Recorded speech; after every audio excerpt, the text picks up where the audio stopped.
Tonight, an investigation is underway after a man was killed in an officer-involved shooting in Prince Albert.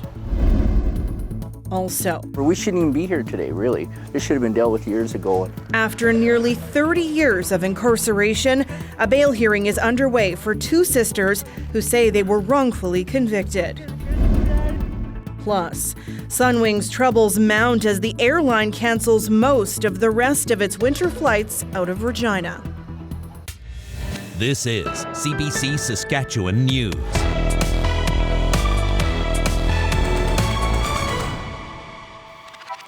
It is Tuesday, January 17th, and the CBC Saskatchewan News starts right now. Good evening, and thanks for joining us. The Prince Albert police say a man is dead after being shot last night, and that an officer was involved in some way. It's only the fourth time in the police service's 136-year history that one of its own has been involved in a fatal shooting. As Pratush Dayal reports, the police will not say if the officer pulled the trigger. It was here in the 400 block of the South Industrial Drive that around 10:40 last night, a police-involved shooting left a man dead. For most of this morning, one of the busiest roads in the city was blocked off by a bunch of police cars until the nearby casino. Business owners and residents say this is the first time they have seen something like this. That's the first time the whole street's been shut down, as long as I can remember anyways. Well, yeah, there was a little bit of anxiety with that. We had to cancel a full slate of surgeries and make new appointments for the people that were inconvenienced with what went on. But, those are minor things I would like to add. And, our heart goes out to the person that lost their life and also the poor police officer that was involved in the altercation.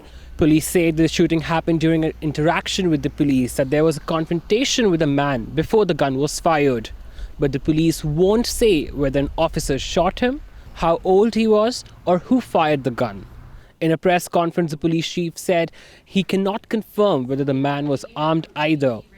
The chief says it was the fourth officer-involved fatal shooting in the history of the police service.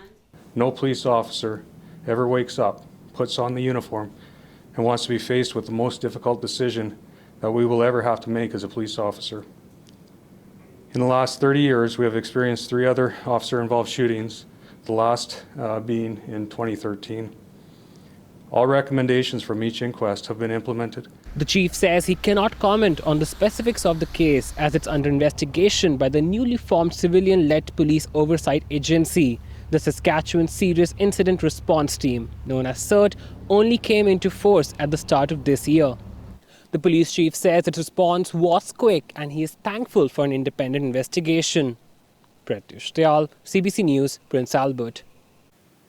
A rare hearing today inside a Yorkton courtroom.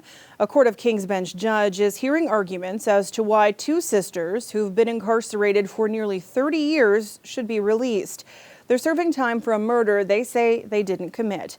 Dame Patterson reports from outside the courthouse. Odelia Cusance lives in a halfway house and arrived at court with family. Can somebody call my sister out here? That's what we're asking. Her sister Narissa still in a federal institution, still in handcuffs. They embraced outside of the Yorkton courthouse Tuesday morning, then smudged, nervous but hopeful that the judge will grant them a conditional release into the community. So my prayers are today for our lawyers and for me and Narissa, and that I pray that the judge has a good, open heart for us today. The two sisters were convicted in the death of 70-year-old Anthony Joseph Dolph in 1994. He was stabbed 17 times. But they say they're innocent. This bail hearing was to determine if the women can go home, while a federal review determines whether they were wrongfully convicted. But we're all willing to help my aunties and stick by their sides and, Advocates and family members say a cousin confessed to the crime. I didn't think this was going to come like this, where someone else was going to confess about doing what they did wrong, and my aunties were the ones that took the rap for everything. Nicole Porter led a petition that garnered about 57,000 signatures in support of the women. We're hopeful that it will mean that ultimately they can go home. It's a gross over incarceration by any standard. And so we're hoping that at the end of the day, they can finally be with their families. Crown Prosecutor Kelly Kipe cross-examined the sisters on Tuesday. She picked apart their criminal history, parole violations, and questioned whether communities would be safe if their sisters were released. The court hearing will continue on Wednesday, but the judge already warned the sisters they may have to wait at least a month for the final decision. At first I was like, what's another month? What's another week? But then I think, you know what? Me and my sister still shouldn't be sitting in another day. Dane Patterson, CBC News, Yorkton. A woman charged with first-degree murder in the death of Tiki Laverdiere has pleaded guilty to manslaughter. Nicole Cook made the plea on Friday in a Battleford courthouse. It was Cook's son, pictured here, his funeral that Laverdiere was attending in May 2019 when she disappeared. The 25-year-old's remains were discovered near North Battleford in July of that year. Cook was sentenced to life in prison with no chance of parole for 10 years. 10 people were charged with Laverdiere's death in 2019. There's a ban on publishing details of the case until all of the accused have gone through court. 3 suspects in a Saskatoon fraud scheme are behind bars today, thanks to 2 skeptical seniors. Larry and Helen were targeted by a scammer who claimed to be a family member who needed cash fast. But instead of falling for the con, the couple in their 80s worked with police. Dan Zakreski brings us their story, and just a note, we're only using their first names to protect their safety. Larry and Helen say the phone pitch hit all the right buttons. The man on the line said he was their grandson and he was calling from jail. He said that he'd had COVID and he was on the way to pick up his medications when he rear-ended another vehicle. Now, the driver of the vehicle was a pregnant woman, and now there were concerns about the baby's health. The grandson said that he was on his cell phone at the time of the accident and he was now in jail, facing serious charges. He needed $9,000 to make bail. Could they help? Larry says they almost fell for it. So we talked a little bit back and forth, and pretty soon we've got our jackets on and we're heading to the bank to get the $9,000. And we get to the elevator, and thankfully the brains kick in. Their embarrassment soon turned to anger. Now, Larry is 87, Helen is 84. They knew that other seniors in Saskatoon had lost more than $100,000 to phone scams since before Christmas. So they contacted police and set a trap to catch the fraudsters. But Helen says she knew that she needed to buy time to set up the reverse sting.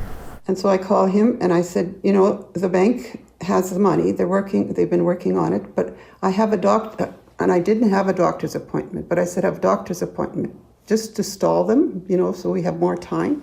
And I said, when I get back, we'll get the money and we'll call you. So that's when it all kind of started. Helen was able to string the suspects along until the police were set up. A 25-year-old man from Quebec was arrested when he came to their condo to pick up the money. The next day, 2 more suspects were arrested. Now, Larry and Helen say that they were glad to help, but now they've got an unlisted number. Dan Zakreski, CBC News, Saskatoon. A man with Saskatchewan roots has died while volunteering to fight in Ukraine. Grigory Sekmistrenko was a medic. His father says the 28-year-old was killed over the weekend in fighting near Bakhmut. He'd gone to Ukraine a year ago and volunteered with Ukrainian forces when Russia invaded the next month. He was known as Greg to his friends and rugby teammates here in Saskatchewan. He lived in Canistino for years with his family before moving to BC. He's believed to be the 3rd Canadian volunteer killed in the war. The parents of an intellectually disabled woman who spent more than a month behind bars on remand are demanding action from the provincial government. They want the Ministry of Social Services to help their daughter get the support she needs. Adam Hunter explains. Barbara and Barry Stuckey's 25-year-old daughter Jessica is currently detained at the psychiatric hospital in North Battleford. Before that, she spent 36 days in jail on remand inside the Pine Grove Correctional Center. Jessica has Smith-Magnus syndrome and has been assessed as having the capacity of a 6-year-old.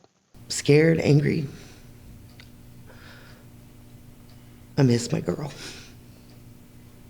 Jessica's parents say their daughter had a routine and support until COVID-19 hit.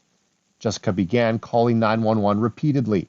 RCMP eventually charged her with uttering threats and mischief. She spent more than a month at a women's correctional center, her parents say, because the psychiatric hospital did not have space for her. Jessica and her sister were apprehended by the government at a young age and were adopted by the Stuckeys. I always wanted her to have a life, an independent life. The opposition says the government has been involved with the family for more than 2 decades and should have intervened to help get Jessica the support she needs before she ended up at Pine Grove. It's an absolutely inappropriate place for her to be. It's shocking that this happened. It's even more shocking because the ministry, there was a worker assigned to this case throughout, and they could have stepped in and supported her in the community. The fact that there's been no action from that ministry around these completely exceptional events is shocking to me. The Ministry of Social Services says it understands the family's concerns but can't comment on specific cases. Jessica was deemed unfit for trial but still faces charges. Her case was reviewed last by an independent tribunal, and the board will decide her future soon. Adam Hunter, CBC News, Regina. Sunwing Airline is scrapping most of the rest of its flights out of Regina for the rest of the winter. Over the holidays, it suddenly paused flights out of Regina and Saskatoon, leaving hundreds of Saskatchewan travelers stranded in hot destinations. At the time, we were told the decision was only applicable until February 3rd. Now, the airline says it's extending the move in Regina because of what it calls extenuating circumstances. There are a few exceptions, those leaving Family Day weekend or those with Sunday flights to Puerto Vallarta. If you're affected, Sunwing says you can leave out of Winnipeg, Saskatoon, or another Canadian airport if there's availability, or you can cancel for a full refund. Saskatoon City Council is still planning to get some new buses on the road, but they're paying for it differently. Council was hoping to buy 8 new buses through a federal and provincial fund, but the deadline was too tight, and if they couldn't deliver, they'd have to give all the money back. Today, Council decided to scrap that idea. It will take $13 million from the fund and use it to cover transit operating shortfalls instead. The new plan will put $6.5 million into a capital project fund to eventually purchase diesel buses without time constraints. Oh, it was another gloomy day out there in Regina, but you know who doesn't mind? Those happy puppies over at the dog park. The temperatures are certainly making walks and playtime more pleasant for their owners too. Still waiting on the sun to reappear. We'll bug Ethan about that in weather after the break. Stay with us.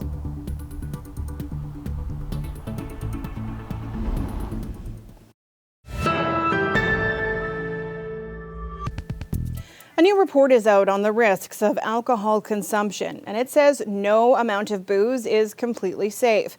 Now, Canadian researchers are giving the strongest warning yet about the associated health risks. Garrett Berry reports. For the past decade or so, we've heard that 15 drinks a week for men and 10 a week for women was low risk, but this new report changes that calculation completely. The new guideline, 2 drinks a week for anybody to be in that low risk category. It's driven by a review of 5,000 studies, many of them brand new. There have been huge steps in our understanding of the relationship between alcohol and several types of disease, including 7 types of cancer. We're also much more refined in our methodologies, and that has had huge impact in the way we understand the relationship between alcohol and cardiovascular disease. That link between alcohol and cancer is one of the driving forces behind this new guidance. The authors write that it's often overlooked, but recent data suggests alcohol causes 7,000 cancer deaths each year in Canada. It's a product that is consumed by 80% of Canadians, and they have a right to know about the effects of this type of consumption. The guidelines state that less than 2 drinks weekly is low risk. Between 3 to 6, they say you're at an increased risk for cancer, breast and colon cancer, for example. And after 7, your risk for heart disease or stroke increases. The risks increase rapidly with each additional drink after that. And these authors are pushing for another change too, not just to drinking habits in the country. They also want to see standardized labels added to alcohol that show just how many serving sizes are in each package. They are trying to enable people to make more informed decisions for themselves, and I think that's obviously a good thing to do. I don't know about statements like, quote, no alcohol consumption is safe, right? Like that may be true, but is that really helpful? I think we have to appreciate that alcohol is a part of many people's social events or activities. The authors say people who want to decrease their alcohol use need support, and that support is information that makes it easier to make hard decisions. Garrett Berry, CBC News, St. John's. This weather update is brought to you by Capital Ford Lincoln. The Trade and Upgrade event is on now.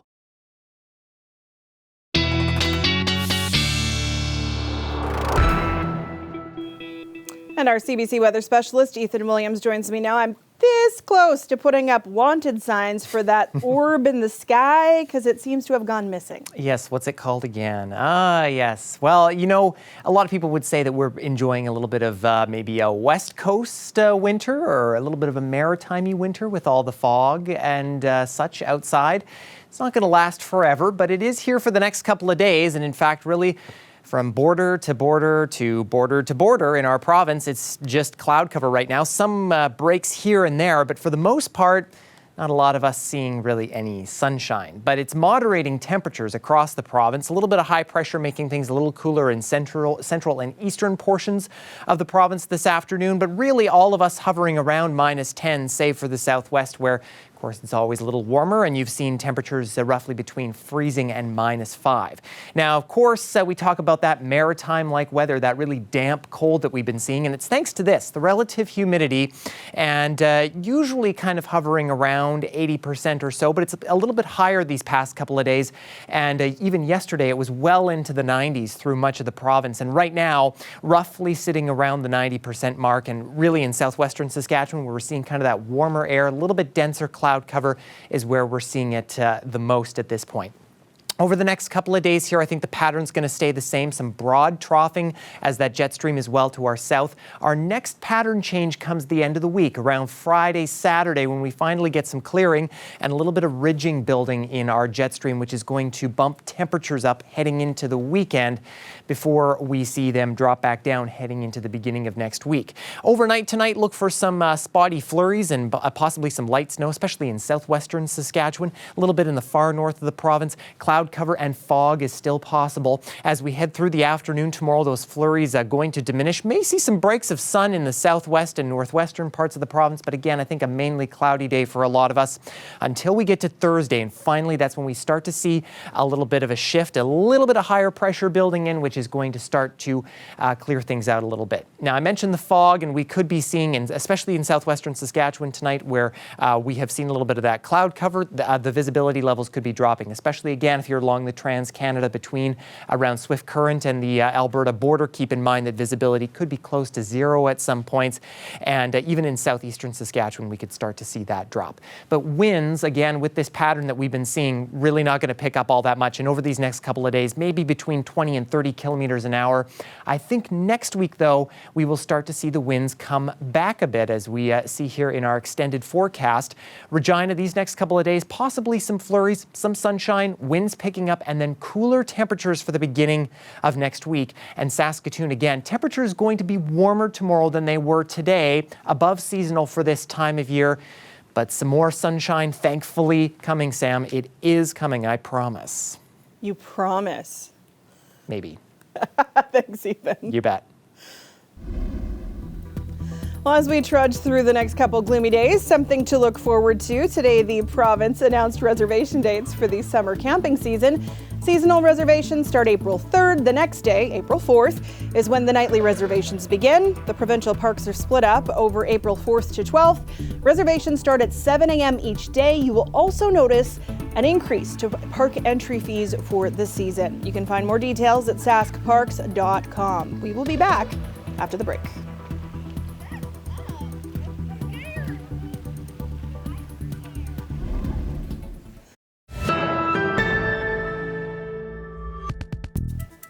Some new information is emerging about the death of a former Afghan MP considered a champion of women's rights. Mursal Nabizada was shot dead over the weekend at her home in Kabul. A group of Canadian MPs had been asking the federal government to bring her to Canada before she was killed. We came together as a all-party group to advocate for their really urgent movement to safety and to come to Canada. Nabizada was an MP before the Taliban took over in 2021. The circumstances surrounding her death are unclear, but police say she and her bodyguard were killed by an unknown gunman in the attack at her residence. Her brother was injured. She was one of the few female MPs who remained in Kabul after the Taliban takeover. Britain's Metropolitan Police says it's reviewing more cases against its officers and employees from the past 10 years. More criticism comes after a police officer pleaded guilty to multiple rape and sex offenses yesterday. Abby Kuathasan reports. This high-profile abuse case involving a London police officer has sparked further accusations of misogyny and criticism that the Metropolitan Police was protecting its own, not the public. 12 victims have detailed a long list of horrific treatment by David Carrick, being restrained with police-issued handcuffs and left immobile for hours, forced to drink his urine, strangled and raped. One ex-partner says Carrick boasted he could kill her without leaving any evidence and that nobody would believe her over him, a cop. He has served in an elite unit tasked with guarding prime ministers and embassies and is accused of using his job to intimidate and terrorize his victims. The victims say they were afraid to leave him or press charges because of possible repercussions. For anyone to have gone through such torment is harrowing. But for it to have happened at the hands of someone they entrusted to keep people safe is almost beyond comprehension. Carrick has pleaded guilty to 49 criminal charges, including 24 counts of rape. He is expected to be sentenced in a few weeks. London police have now dismissed him, but they're under fire for failing to act over the last 2 decades. An ex-girlfriend had already accused Carrick of assault when the Met Police first vetted and hired him in 2001. In the years that followed, the force was made aware of 8 violent incidents involving women, but Carrick was not disciplined and carried on working. The police commissioner, Mark Rowley, says they've let the public down. We've let London down over those 20 years. We missed opportunities when he joined, and subsequently, as behaviour came to the fore, that we should have removed him from policing. The Metropolitan Police says it's currently investigating some 800 officers facing over 1,000 claims of domestic and sexual abuse. Abby Kuathasan, CBC News, London.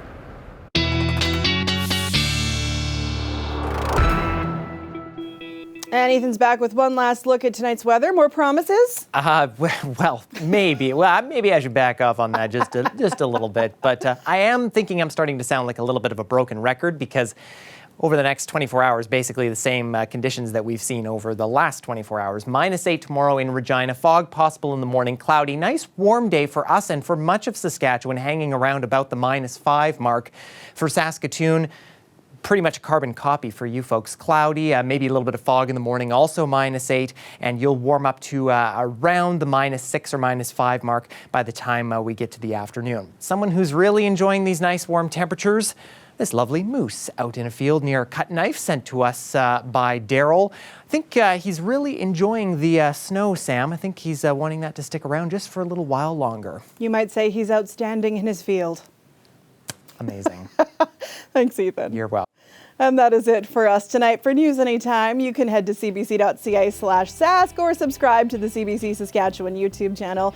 Glenn Reed and Ethan will be back with more local news and weather at 11. Thank you for watching and have a great night.